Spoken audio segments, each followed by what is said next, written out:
السلام عليكم ورحمة الله وبركاته. الحمد لله نحمده ونستعينه ونستغفره ونؤمن به ونتوكل عليه ونعوذ بالله من شرور أنفسنا ومن سيئات أعمالنا. من يهده الله فلا مضل له ومن يضلله فلا هادي له. وأشهد أن لا إله إلا الله وحده لا شريك له وأشهد أن محمدا عبده ورسوله. أما بعد، فإن خير الحديث كتاب الله وخير الهدي هدي محمد صلى الله عليه وسلم وشر الأمور محدثاتها وكل محدثة بدعة وكل بدعة ضلالة وكل ضلالة في النار. فقد قال الله تبارك وتعالى في كلامه المجيد والفرقان الحميد: أعوذ بالله من الشيطان الرجيم. بسم الله الرحمن الرحيم. يا أيها الذين آمنوا اتقوا الله حق تقاته ولا تموتن إلا وأنتم مسلمون. يا أيها الناس اتقوا ربكم الذي خلقكم من نفس واحدة وخلق منها زوجها وبث منهما رجالا كثيرا ونساء. واتقوا الله الذي تساءلون به والأرحام، إن الله كان عليكم رقيبا. يا أيها الذين آمنوا اتقوا الله وقولوا قولا سديدا يصلح لكم أعمالكم ويغفر لكم ذنوبكم، ومن يطع الله ورسوله فقد فاز فوزا عظيما. أما بعد، وقد قال الله تبارك وتعالى في كلامه المجيد والفرقان الحميد: بسم الله الرحمن الرحيم. قاف والقرآن المجيد بل عجبوا أن جاءهم منذر منهم فقال الكافرون هذا شيء عجيب. أإذا متنا وكنا ترابا ذلك رجع بعيد. قد علمنا ما تنقص الأرض منهم وعندنا كتاب حفيظ. بل كذبوا بالحق لما جاءهم فهم في أمر مريج. أفلم ينظروا إلى السماء فوقهم كيف بنيناها وزيناها وما لها من فروج. والأرض مددناها وألقينا فيها رواسي وأنبتنا فيها من كل زوج بهيج تبصرة وذكرى لكل عبد منيب. ونزلنا من السماء ماء مباركا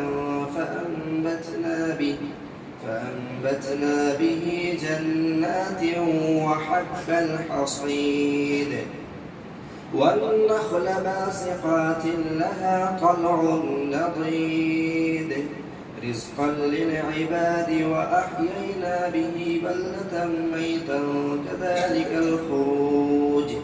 كذبت قبلهم قوم نوح وأصحاب الرس وثمود وعاد وفرعون وإخوان لوط وأصحاب الأيكة وقوم تبع كل كذب الرسل فحق وعيد. أفعينا بالخلق الأول بل هم في لبس من خلق جديد قال الله تبارك وتعالى في كلامه المجيد والفرقان الحميد أعوذ بالله من الشيطان الرجيم إن عدة الشهور عند الله 12 شهرا في كتاب الله يوم خلق السماوات والأرض منها 4 حرم وقال النبي صلى الله عليه وسلم من عمل عملا ليس عليه أمرنا فهو رد متفق عليه সম্মানীয় উলামায়ে কেরামগণ এবং হাজিরিনে জুমা, সমস্ত প্রশংসা সেই মহান আল্লাহ তাআলার জন্য যিনি আমাদেরকে মুসলিম বানিয়ে এই পৃথিবীতে পাঠিয়েছেন। তাই তিনার প্রশংসা শেষ করতে পারা যায় না। তাই সবসময় আমরা বলবো আলহামদুলিল্লাহ। তারপরে পরে আমার নবী, আপনার নবী জনাবে মুহাম্মদুর রাসূলুল্লাহ সাল্লাল্লাহু আলাইহি ওয়াসাল্লাম, তিনার উপর শত কোটি শান্তির ধারা বিবর্ষিত হোক। اللهم صل عليه اللهم بارك عليه اللهم صل على محمد وعلى آل محمد كما صليت على إبراهيم وعلى آل إبراهيم إنك حميد مجيد اللهم بارك على محمد وعلى آل محمد كما باركت على إبراهيم وعلى آل إبراهيم إنك حميد مجيد ব্রাদারান ইসলাম, আমরা যে মাসটি দিয়ে পার হচ্ছি, যে ইসলামী মাসটি দিয়ে পার হয়ে যাচ্ছি, সেটি হলো মুহররমের মাস এবং আজকে মুহররমের 3য় তারিখ। যদি আমরা ভেবে দেখি তবে সামনে বৃহস্পতিবার মুহররমের 9 তারিখ হবে এবং শুক্রবার 10 তারিখ হবে। আমরা অধিকাংশই জানি যে 9 এবং 10 তারিখে সুন্নত অনুযায়ী আমরা রোজা রাখি। তাই অগ্রিম এই বিষয়ে কিছু কথা রাখা দরকার। তাই এই বিষয়কে সামনে রেখে আপনাদের সম্মুখে কিছু কথা তুলে ধরব এবং বিষয়ের নাম হবে মুহররমের করণীয় এবং বর্জনীয়। ব্রাদারান ইসলাম, মুহররম মাস এটি হারাম মাসের মধ্যে থেকে একটি বা সম্মাননীয় মাস। আল্লাহ তাআলা পবিত্র কোরআনের মধ্যে বলেন, ইন্না ইদ্দাতাশ শুহুরি ইনদাল্লাহি 12 শাহরান ফি কিতাবিল্লাহ ইয়াওমা খালাকাস সামাওয়াতি ওয়াল আরদা মিনহা 4 হুরুম। নিশ্চয় আল্লাহর নিকটে মাসের গণনা 12টি রয়েছে। যেদিন থেকে আল্লাহ তাআলা পৃথিবী এবং আসমান সমূহকে সৃষ্টি করেছেন, সেই দিন থেকেই আল্লাহর কিতাবে এটি নির্ধারিত। মিনহা 4 হুরুম, কিন্তু তার মধ্যে থেকে 4টি হলো সম্মানীয় মাস এবং সেই 4টি মাসের মধ্যে থেকে একটি মাস হলো এই মাস, যে মাস দিয়ে আমরা পার হয়ে যাচ্ছি, যেটি হলো মুহররমুল হারাম। এই মুহররমুল হারাম এবং এর বিষয়ে শরীয়তে ইসলামিয়াতে অনেক কিছু বলা হয়েছে, অনেক কিছু আদেশ এবং নিষেধ শরীয়তে ইসলামিয়াতে পাওয়া যায়। তাই আসুন আমরা দেখব মুহররমুল হারামে আমাদের করণীয় কি হবে এবং বর্জনীয় কি হবে। সর্বপ্রথম আমরা জানি যে আমরা আশুরা রোজা রাখি, তবে আশুরার রোজার পিছনে কি কারণ সে জিনিসটা আমাদেরকে ভাবা দরকার এবং জানা দরকার। আল্লাহ রাসূল সাল্লাল্লাহু আলাইহি ওয়াসাল্লাম মক্কায় থাকতেন, তিনার জন্ম মক্কাতেই হয়েছিল, কিন্তু যখন তিনি হিজরত করে মদিনায় যান তখন তিনি জানতে পারেন যে ইহুদিরা আশুরার দিন 10 মুহররমের দিন তারা রোজা রাখে। তখন আল্লাহ রাসূল সাল্লাল্লাহু আলাইহি ওয়াসাল্লাম তাদেরকে জিজ্ঞাসা করলেন, তোমরা এই দিনটিতে রোজা কেন রাখো? তখন ইহুদিরা বলেছিল যে আমরা এই দিনটিতে রোজা রাখি এই কারণে এই দিনটি একটি আজিম বা একটি বিশাল দিন, এই দিনে আল্লাহ তাআলা মুসা আলাইহিস সালামকে ফিরআউনের কবল থেকে নাজাত দিয়েছিলেন, পরিত্রাণ দিয়েছিলেন এবং ফিরআউন এবং তার সৈন্য দলকে সমুদ্রে ডুবিয়ে মেরেছিলেন। তাই মুসা আলাইহিস সালাম শুকরিয়া আদায় করার জন্য তিনি 10 মুহররমে রোজা রাখতেন। তাই আমরাও তিনার অনুসরণে এই 10 আশুরাতে 10 মুহররমে রোজা রাখি। তখন আল্লাহ নবী সাল্লাল্লাহু আলাইহি ওয়াসাল্লাম বলেছিলেন, সহিহ বুখারী এবং মুসলিমের হাদিস, আল্লাহ নবী সাল্লাল্লাহু আলাইহি ওয়াসাল্লাম বলেছেন, নাহনু আহাক্কু ওয়া আউলা বিমূসা মিনকুম, আমরা তোমাদের চাইতেও বেশি মুসা আলাইহিস সালামের ব্যাপারে নিকটতম এবং বেশি হকদার। তাই তোমরা যে রোজা রাখো তার চাইতে আমাদের বেশি এটা হক, আমাদের বেশি এটা কর্তব্য যেন আমরা রোজা রাখি। তাই আল্লাহ রাসূল সাল্লাল্লাহু আলাইহি ওয়াসাল্লাম 10 মুহররমে বা ইয়াউমে আশুরা রোজা রাখার হুকুম দেন এবং আমরা এই 10 মুহররমে রোজা রেখে থাকি। এবার আমাদের জানা দরকার 10 মুহররমের রোজা যদি আমরা রাখি তবে এর ফায়দা কি, এর ফজিলত কি।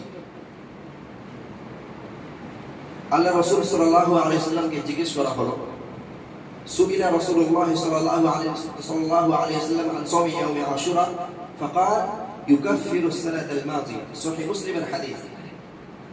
আল্লাহ নবী সাল্লাল্লাহু আলাইহি ওয়াসাল্লামকে জিজ্ঞেস করা হলো ইয়াউমে আশুরা রোজার বিষয়। তো আল্লাহ নবী সাল্লাল্লাহু আলাইহি ওয়াসাল্লাম বললেন, বিগত 1 বছরের গুনাহের কাফারা, বিগত 1 বছর গুনাহের সাগীরার কাফারা এটি। যদি আমরা একটি রোজা রাখি তবে বিগত 1 বছরে যে আমাদের সগীরা গুনাহ বা ছোট ছোট যে গুনাহগুলো আছে সেগুলো আমাদের মাফ হয়ে যাবে। তাই আমরা এই রোজাটাকে রাখার চেষ্টা করব। এবং অপর হাদিসে আল্লাহ রাসূল সাল্লাল্লাহু আলাইহি ওয়াসাল্লাম বলেন যে তোমরা ইয়াউমে আশুরার রোজা রাখো এবং রোজা রাখার সঙ্গে সঙ্গে তোমরা ইহুদিদের বিরোধিতা করো। সুমু ইয়াউমা আশুরা ওয়া খালিফু ফীহি আল-ইয়াহুদ সুমু ক্বাবলাহু ইয়াওমান আও বা'দাহু ইয়াওমান। হাদিসটি ইমাম আহমদ বিন হাম্বল রাহিমাহুল্লাহ রিওয়ায়াত করেছেন এবং বিভিন্ন আলিমগণ, বিভিন্ন উলামায়ে কেরামগণ এই হাদিসটিকে হাসান বলেছেন বিভিন্ন সূত্রের কারণে। আল্লাহ রাসূল সাল্লাল্লাহু আলাইহি ওয়াসাল্লাম ইহুদিদের বিরোধিতা করতে কেন বললেন? আমরা যদি গভীরভাবে ভেবে দেখি তবে আমরা পাবো যে ইহুদ যারা মুসা আলাইহিস সালামের কওম, যারা মুসা আলাইহিস সালামকে মেনে চলে, তারা মুসলমানদের সবচাইতে বড় শত্রু।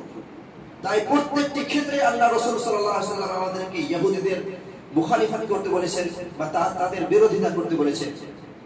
আল্লাহ তাআলা পবিত্র কোরআনের মধ্যে বলেন, লাতাজিদান্না আশাদ্দান নাসি আদাওয়াতান লিল্লাযিনা আমানু ইয়াহুদা ওয়াল্লাযিনা আশরাকু, তুমি তোমার সবচেয়ে বড় শত্রু যদি কাউকে পাও তবে সেটা হবে ইহুদ এবং তারা যারা মুশরিক, যারা শিরক করে। মুসলমানদের সবচেয়ে বড় শত্রু প্রথমে মুশরিকদেরকে বলা হয়নি, বরং বলা হয়েছে ইহুদ, যারা মুসা আলাইহিস সালামকে মেনে চলে, যারা মুসা আলাইহিস সালামের অনুসারী, যারা মুহাম্মদ সাল্লাল্লাহু আলাইহি ওয়াসাল্লাম এসে যাওয়ার পরেও মুহাম্মদ সাল্লাল্লাহু আলাইহি ওয়াসাল্লামকে মানেনি।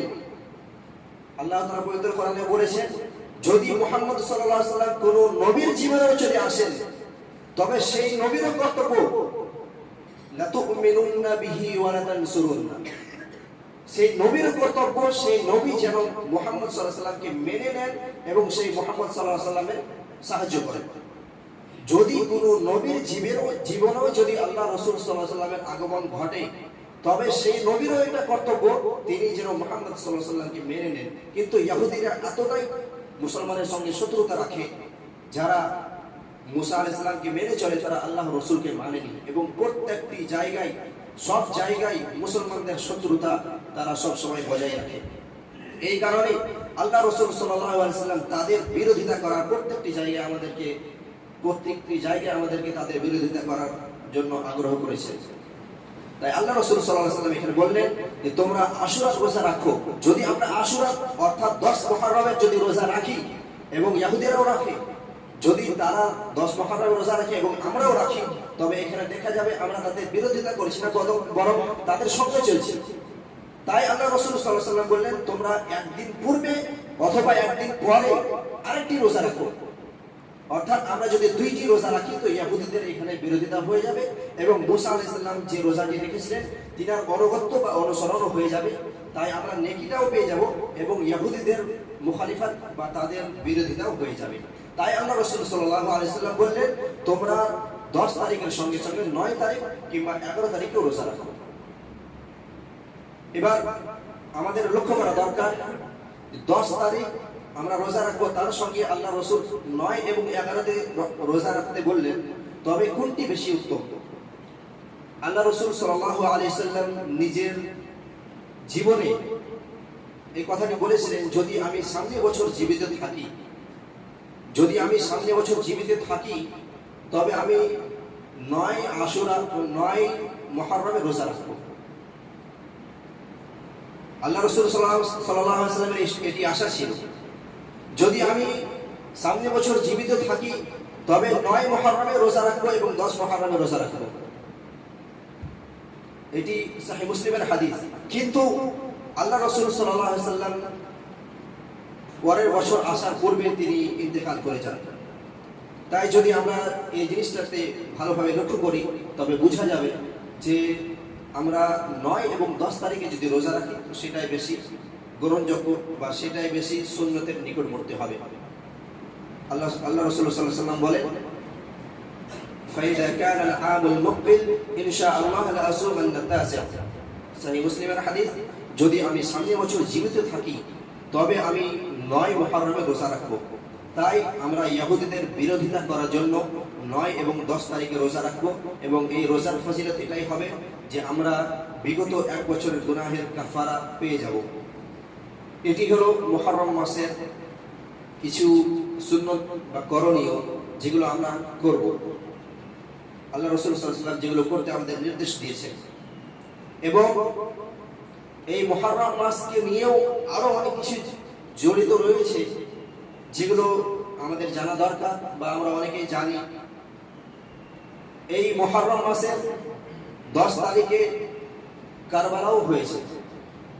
হযরত হুসাইন রাদিয়াল্লাহু তাআলা আনহু তিনি শাহাদাত বরণ করেছিলেন এবং তিনার শাহাদাতকে কেন্দ্র করে আজকের বিদআতীরা, আজকের পথভ্রষ্ট মানুষরা বিভিন্ন বিদআত বা বিভিন্ন রকমের খুরাফাত বা অশ্লীল কাজ যেগুলো শরীয়ত ইসলামিয়াতে কোনো প্রমাণ পাওয়া যায় না, সেই সব জিনিস তারা এই কারবালার সঙ্গে জড়িয়ে দিয়েছে।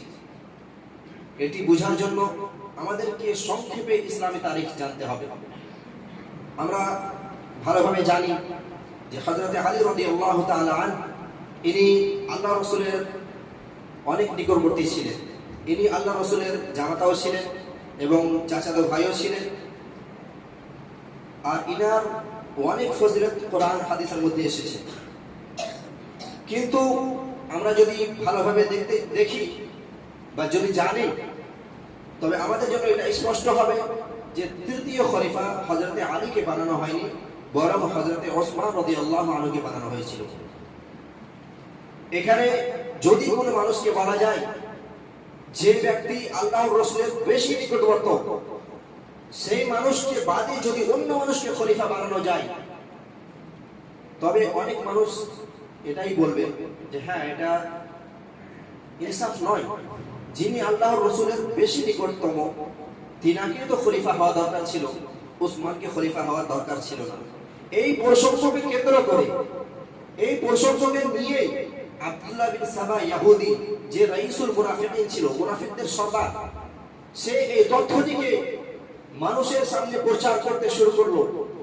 হযরত ওসমানের খেলাফতের বিপরীতে বা তিনার বিরুদ্ধে অনেক রকম কথা বলে মানুষকে বিভ্রান্ত করার চেষ্টা করলো। সে জায়গা জায়গায় বলে বেড়াতে থাকলো যে আলী খেলাফতের যোগ্য ছিলেন, ওসমান খেলাফতের যোগ্য ছিল না। এমন একটি সময় এলো যে তারা মদিনায় হযরত ওসমানকে ঘেরাও করে, হযরত ওসমানের বাড়িকে ঘেরাও করে তিনাকে শহীদ করে দেন। অথচ তিনি কোরআন তেলাওয়াতরত অবস্থায় ছিলেন। কোরআন তেলাওয়াতরত অবস্থায় হযরত ওসমানকে শহীদ করে দেওয়া হয়। যখন হযরত ওসমানকে শহীদ করে দেওয়া হয়, তিনার পরে খলিফা নিযুক্ত করা হয় হযরত আলী রাদিয়াল্লাহু তাআলা আনহুকে।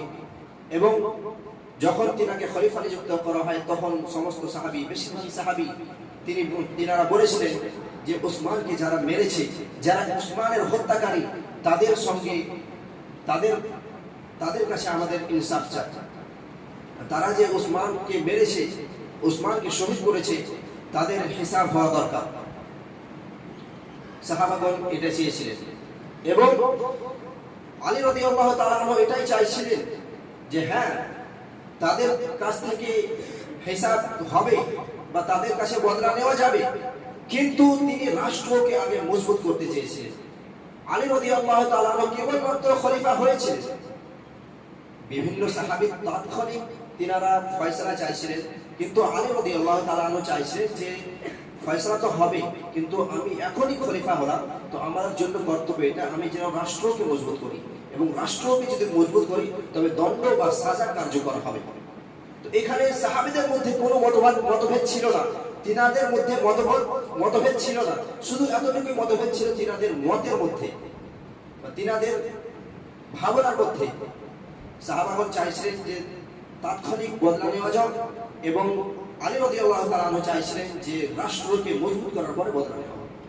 কিন্তু আজকালকার যারা নামধারী মুসলমান, যারা সাহাবাদেরকে গালি দেয়, যারা সাহাবাদের বিষয়ে কিছুই জানে না, যারা বড় বড় সাহাবাদেরকে গালি দেয়, তারা এই জিনিসটাকে না জেনে না বুঝেই বড় বড় সাহাবাদেরকে গালি দিয়ে থাকে। তাদেরকে জিনিসটি ভাবা দরকার। সাহাবাদের মধ্যে কোনো রকম ইখতিলাফ ছিল না, তাদের মধ্যে ইজতিহাদি ভুল ছিল। এই ইজতিহাদি ভুলকে নিয়ে আমাদের কটূক্তি করার কোনো অধিকার নেই।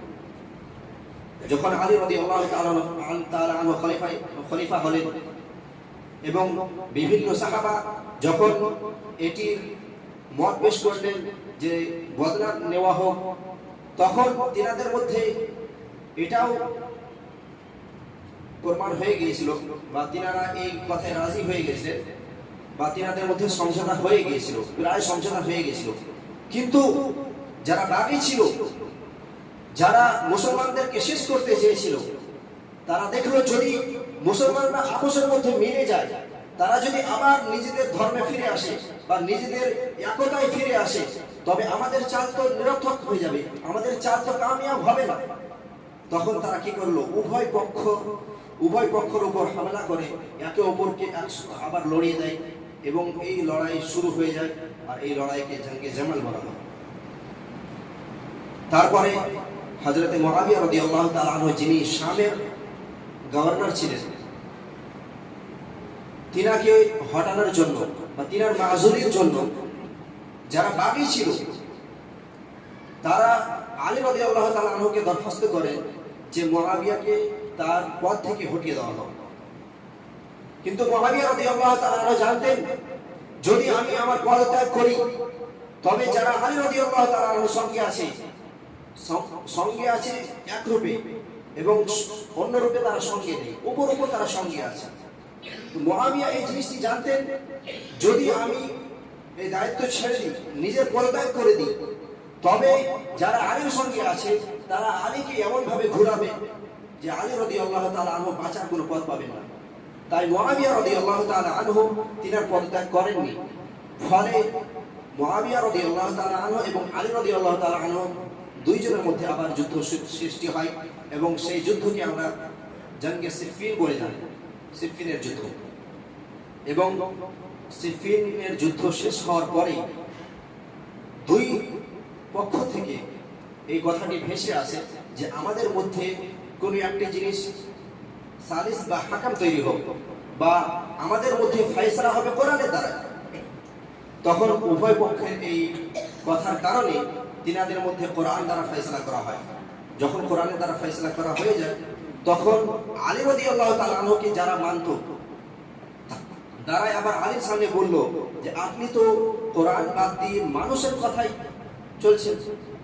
তখন আলী রাদিয়াল্লাহু তাআলা আনহু তাকে বললেন, কোরআন স্বয়ং কথা বলে না, বরং কোরআনের মধ্যে যা কিছু আছে, কোরআনের সারাংশকে আমরা পড়ে মানুষরাই সেই হুকুমগুলোকে নাফিজ করে বা মানুষরাই সেই হুকুমগুলোকে লাগু করে থাকে। তাই আলী রাদিয়াল্লাহু তাআলা আনহু যখন তাদেরকে বোঝালেন, তারপরেও তাদের বুঝিয়ে এলো না, এবং তারা আলী রাদিয়াল্লাহু তাআলা আনহুকে গালি দিতে থাকলো এবং মুআবিয়া রাদিয়াল্লাহু তাআলা আনহুকে গালি দিতে থাকলো এবং তারা আলাদা হয়ে গেল। এখান থেকে তারা একটি আলাদা জামাত তৈরি করে নিল এবং তাদেরকে খাওয়ারিজ নামে জানা গেল, বাস তারা খাওয়ারিজ নামে প্রসিদ্ধি হলো, যাকে আমরা খারিজি বলতে পারি। এবং এই খারিজের মধ্যে থেকেই একজন ছিল আব্দুর রহমান বিন মুলজিম, সেই হযরত আলী রাদিয়াল্লাহু তাআলা আনহুকে কতল করে দেয়। আমাদেরকে ভেবে দেখা দরকার, ইসলামকে নষ্ট করার জন্য বা ইসলামকে দাবিয়ে দেওয়ার জন্য বিভিন্ন সময় জালিমরা, অত্যাচারীরা কিভাবে মুসলমানদেরকে দাবানো যায় সব রকম কৌশল তারা নিয়েছে, সব রকম কৌশলের সাহায্য তারা নিয়েছে। যারা আলী রাদিয়াল্লাহু তাআলা আনহু এবং মুআবিয়া রাদিয়াল্লাহু তাআলা আনহুকে এবং বিভিন্ন সাহাবাকে গালি দিল এবং তারা নিজেদের একটি জামাত তৈরি করে নিল এবং তাদেরকে জানা গেল খাওয়ারিজ নামে, তারা সাহাবীদেরকে গালি দেওয়া জায়েজ মনে করে এবং তারা তাদের মধ্যেই একজন আলী রাদিয়াল্লাহু তাআলা আনহুকে হত্যা করে দিল। এরপরে আলী রাদিয়াল্লাহু তাআলা আনহুর পরে হযরতে হাসান খলিফা হলেন। হযরতে হাসান যখন খলিফা হলেন তখন হাসান রাদিয়াল্লাহু তাআলা আনহু তিনি ভাবলেন, যদি মুআবিয়া একদিকে খলিফা থাকে এবং আমিও একদিকে খলিফা থাকি, দুইজনের মধ্যে যুদ্ধ আবার সৃষ্টি হতে পারে। তাই তিনি মুসলিম উম্মতের কল্যাণের ক্ষেত্রে বা তিনারা রক্তপাত থেকে বেঁচে যাবে এই নিয়তে হযরতে হাসান রাদিয়াল্লাহু তাআলা আনহু নিজের খলিফার পদ হযরতে মুআবিয়া রাদিয়াল্লাহু তাআলা আনহুকে দিয়ে দেন। তারপরে মুআবিয়া রাদিয়াল্লাহু তাআলা আনহুর পরে ইয়াজিদ, তিনার ছেলে ইয়াজিদ খলিফা হন, যার উপর অনেক সাহাবী রাজি ছিলেন।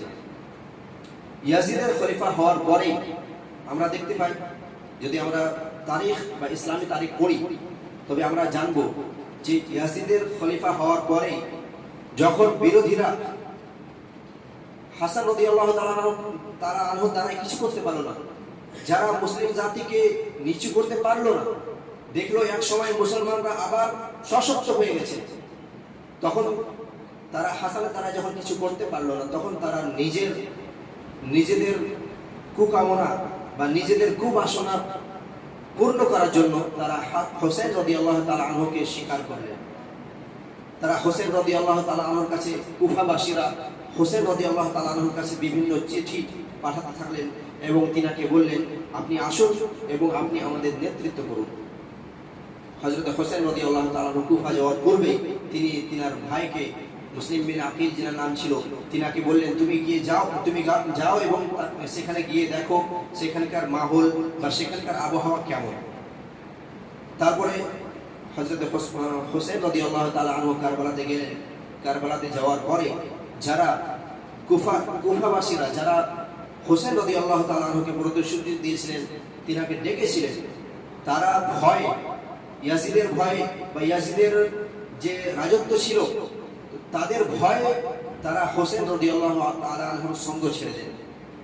পরে হযরত হোসেন রাদিয়াল্লাহু তাআলা আনহু একাই থাকেন এবং কারবালাতে তিনাকে শহীদ করে দেওয়া হয়। হযরতে ইয়াজিদের যুগেই হযরত হোসেন রাদিয়াল্লাহু তাআলা আনহুকে শহীদ করে দেওয়া হয়। আর এটি হলো কারবালা। কারবালাতে এর চাইতেও বেশি তারিখে কিছু নেই।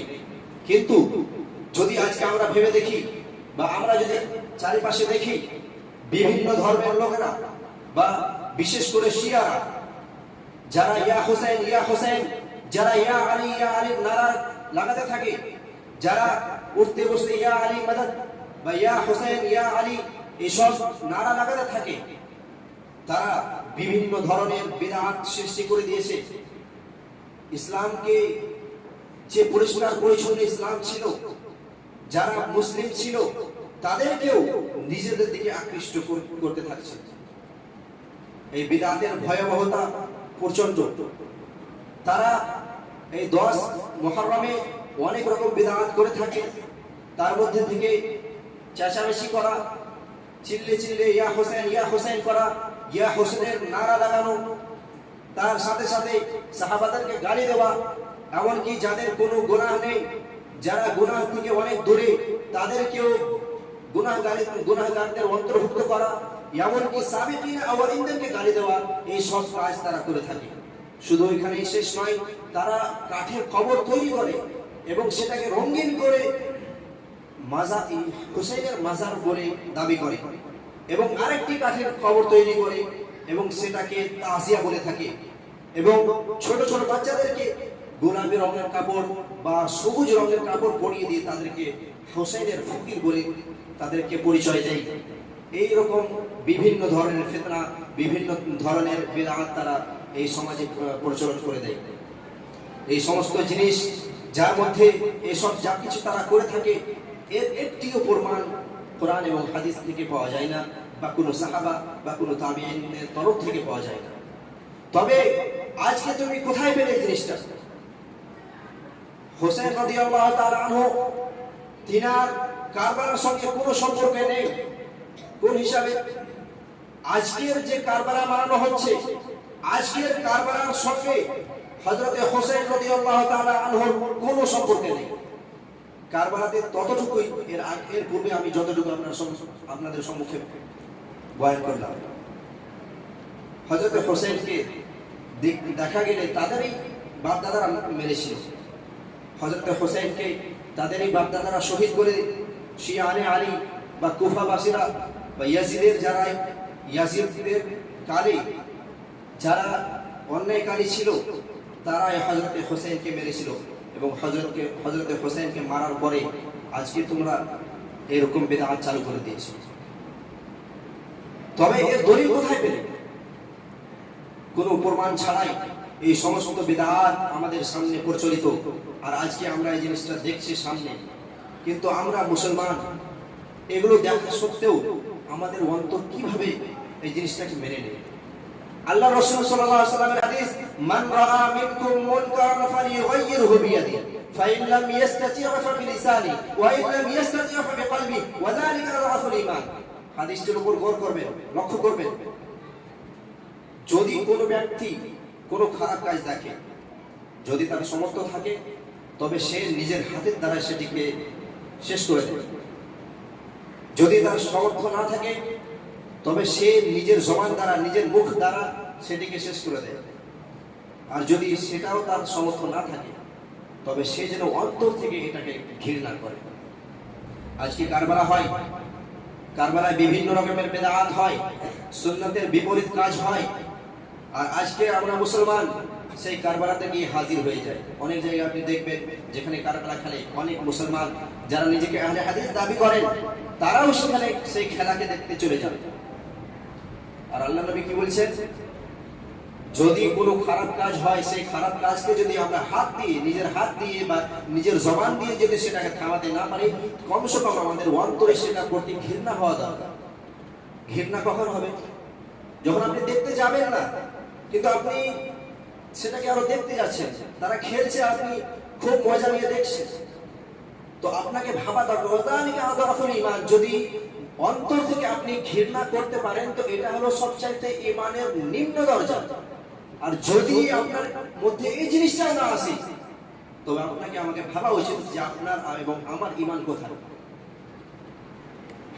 ঈমানের যে নিম্ন দরজা, সেটিও যদি আমাদের মধ্যে না থাকে, তবে আমরা তো মুসলিমই হতে পারলাম না, মুমিন তো দূর।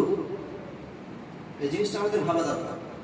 তারপর আল্লাহ তাআলা বলেন, ওয়া তাআওয়ানু আলাল বিররি ওয়াত তাকওয়া ওয়া লা তাআওয়ানু আলাল ইসমি ওয়াল উদওয়ান। তোমরা নেক কাজে একে অপরকে সাহায্য করো এবং খারাপ কাজে একে অপরকে সাহায্য করো।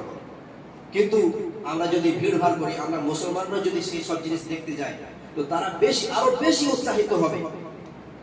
আমরাই উৎসাহ তাদের প্রদান করি, তো তারা কেন এসব কাজ করবে? এবং এই বিষয়ে বা এই প্রসঙ্গে যদি আমরা ভেবে দেখি, অনেক মাসলা মাসাইল আছে, যখন বুরাই কথা এখানে এলো বা কোনো খারাপ কাজ, সেটিকে আমরা হাত দ্বারা বা মুখ দ্বারা বা কমসে কম অন্তর দ্বারা সেটিকে খারাপ জানতে হবে। এই প্রসঙ্গে যদি আরেকটি কথা বলা যায়, যে আমরা মুসলমানরা শুধু বিদআতের ক্ষেত্রে নয়, শিরকের ক্ষেত্রেও আমরা এই জিনিসটি করে থাকি, বা কোথাও এখানে বিদআত হচ্ছে অর্থাৎ সুন্নতের বিপরীত কাজ হচ্ছে, তো এখানে আমরা যাচ্ছি। অনেক জায়গায় তাওহীদের বিপরীত কাজ হয়, দুটোই শিরক। একটি শিরক হচ্ছে তাওহীদের বিপরীত, এবং আরেকটি শিরক হচ্ছে সুন্নতের বিপরীত।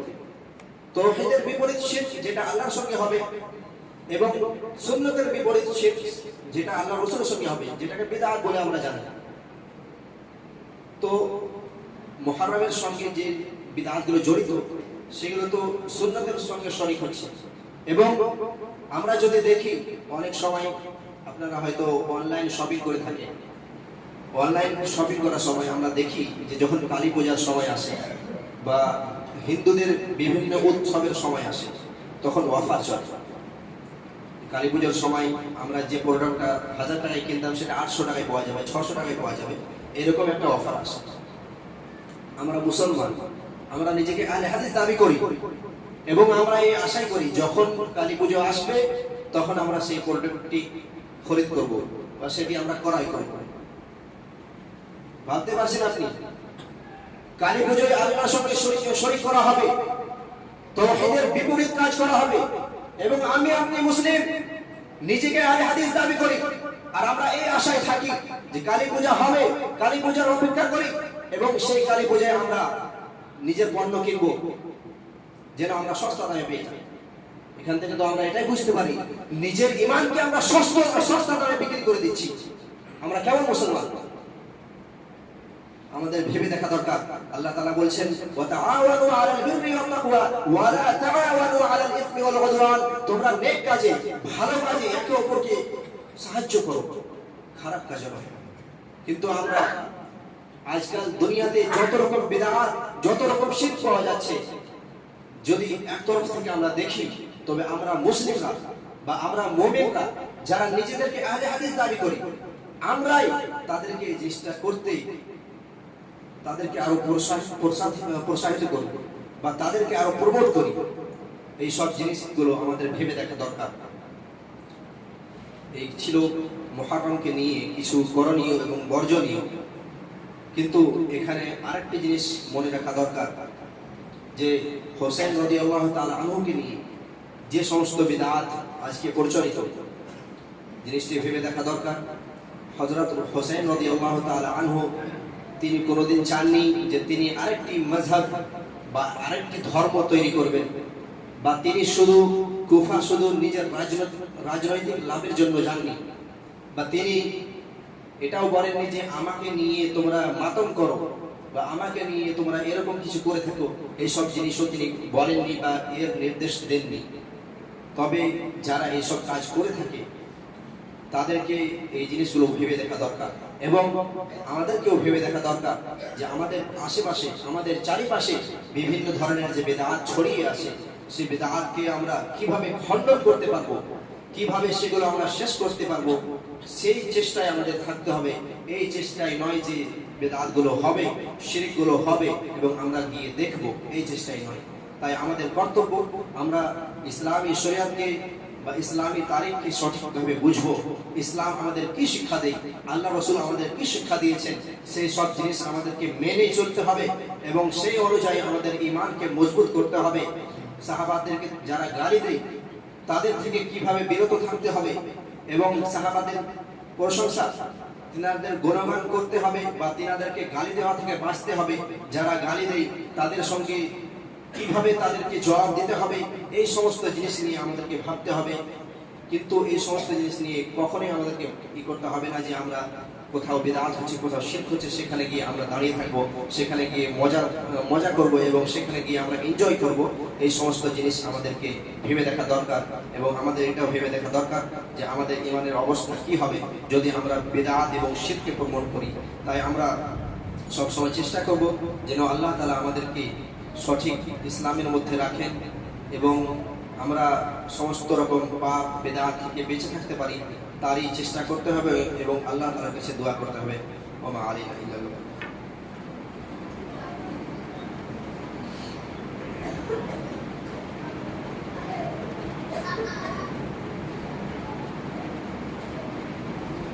আলহামদুলিল্লাহি রাব্বিল আলামিন ওয়া সলাতু ওয়া সালামু আলা রাসূলিল কারীম, আম্মা বা'দ। সম্মানীয় শ্রোতা মণ্ডলী, আজকে আপনাদের খুতবার মাধ্যমে দুইটি কথা আপনাদের সম্মুখে রাখলাম। একটি হলো মুহররমের করণীয় বা সুন্নত সমূহ এবং দ্বিতীয় হলো বর্জনীয় বা বিদআত সমূহ। তো মুহররমের করণীয়তে আমরা জানলাম ইয়াউমে আশুরা রোজা রাখতে হবে এবং ইয়াউমে আশুরা রোজার সঙ্গে সঙ্গে আমাদেরকে একদিন আগে বা একদিন পরে রোজা রাখতে হবে এবং এই রোজার ফজিলত আপনাদের সম্মুখে বলা হলো যে বিগত এক বছর গুনাহের কাফারা হয়ে যাবে। এটি ছিল মুহররমের ফজিলত বা তার বিষয়ে আমাদের জন্য একটি আল্লাহ নবীর আদেশ এবং তার সাথে সাথেই আমরা জানতে পারলাম কারবালার হাকিকত কি, কারবালার বিষয়ে আমরা জানতে পারলাম কারবালাতে আসল জিনিস কি হয়েছিল। হযরত হোসেন রাদিয়াল্লাহু তাআলা আনহুকে তিনাকে সাপোর্ট না করে তিনাকে একা ছেড়ে দিয়ে তিনাকে শহীদ করা হয়েছিল এবং তার সঙ্গে আজকে যারা ইয়া হোসেন করে, যারা বিভিন্ন বিদআত সৃষ্টি করেছে, তার কোনো দলিল বা প্রমাণ এই শরীয়তে ইসলামিয়াতে পাওয়া যায় না বা তারিখেও পাওয়া যায় না। তাই আমাদেরকে এই সমস্ত বিদআত থেকে সচেতন থাকতে হবে এবং আমরা যেন এই সমস্ত বিদআত থেকে বেঁচে থাকতে পারি এবং অপরকেও বিদআত থেকে দূরে রাখতে পারি। কারণ আমরা সকলেই জানি বা প্রত্যেক জুমাতে আমরা শুনে আসি যে প্রত্যেকটি বিদআত জাহান্নামের রাস্তায় আমাদেরকে নিয়ে যায়। তাই যেমন শিরক তাওহীদের বিপরীত, তাওহীদে যেমন শিরক চলবে না, অনুরূপ সুন্নতের সঙ্গে বা সুন্নতের বিপরীত যেটা বিদআত সেটাও চলবে না। বা যারা বিদআত করে যারা এই সমস্ত বিদআত করে থাকে মুহররমের মাসে, তো তাদের কোনো প্রমাণ নেই। আর যে জিনিসের প্রমাণ কোরআন হাদিসে পাওয়া যায় না সেটি আমরা কখনোই করব না। আল্লাহ রাসূল সাল্লাল্লাহু আলাইহি ওয়াসাল্লাম বলেছেন, মান আমিলা আমালান লাইসা আলাইহি আমরুনা ফাহুয়া রাদ, মুত্তাফাক আলাইহি রিওয়ায়াত, বুখারী মুসলিমের রিওয়ায়াত। যে ব্যক্তি এমন কোনো কাজ করলো যেটির প্রতি আমাদের কোনো নির্দেশ নেই, সেটি প্রত্যাখ্যান, সেটি বাতিল, সেটি কখনো গ্রহণযোগ্য হবে না, সেটি মানা যাবে না। এই সমস্ত কথা আপনাদের সম্মুখে তুলে ধরলাম। আশা করি আমরা এই মুহররম মাসের যে ফজিলতগুলো আছে সেই ফজিলতগুলোকে আমরা নিজেদের মধ্যে আনার চেষ্টা করব এবং এর মধ্যে যে সমস্ত বিদআত আছে সেই সমস্ত বিদআত থেকে বাঁচার চেষ্টা করব এবং অপরকেও বাঁচার চেষ্টা করব। অবশ্যই আল্লাহ তাআলার কাছে দোয়া করি আল্লাহ তাআলা আমাদের সকলকে সমস্ত রকম বিদআত থেকে বাঁচিয়ে দেন এবং সাহাবাদের প্রতি আমাদের ভালোবাসাকে অমর করে দেন। আল্লাহ তাআলা আমাদেরকে সকলকে কবুল করুন, আমাদের ইসলামকে কবুল করুন, আমাদের নামাজ রোজা আমাদের নেক আমলকে কবুল করুন। তাকাব্বাল ইয়া রাব্বাল আলামিন। ইবাদাল্লাহ রাহিমাকুমুল্লাহ, ইন্নাল্লাহা ইয়া'মুরু বিল আদলি ওয়াল ইহসান ওয়া ইতা'i যিল কুরবা ওয়া ইয়ানহা 'আনিল ফাহশা'i ওয়াল মুনকারি ওয়াল বাগই ইয়া'iদুকুম লা'আল্লাকুম তাযাক্কারুন। উযকুরুল্লাহা ইয়াযকুরকুম ওয়াদ'উহু ইয়াস্তাজিব লাকুম ওয়া লাযিকরুল্লাহি আকবার ওয়াল্লাহু ইয়া'লামু মা তাসনা'উন। আসসালামু আলাইকুম ওয়া রাহমাতুল্লাহ।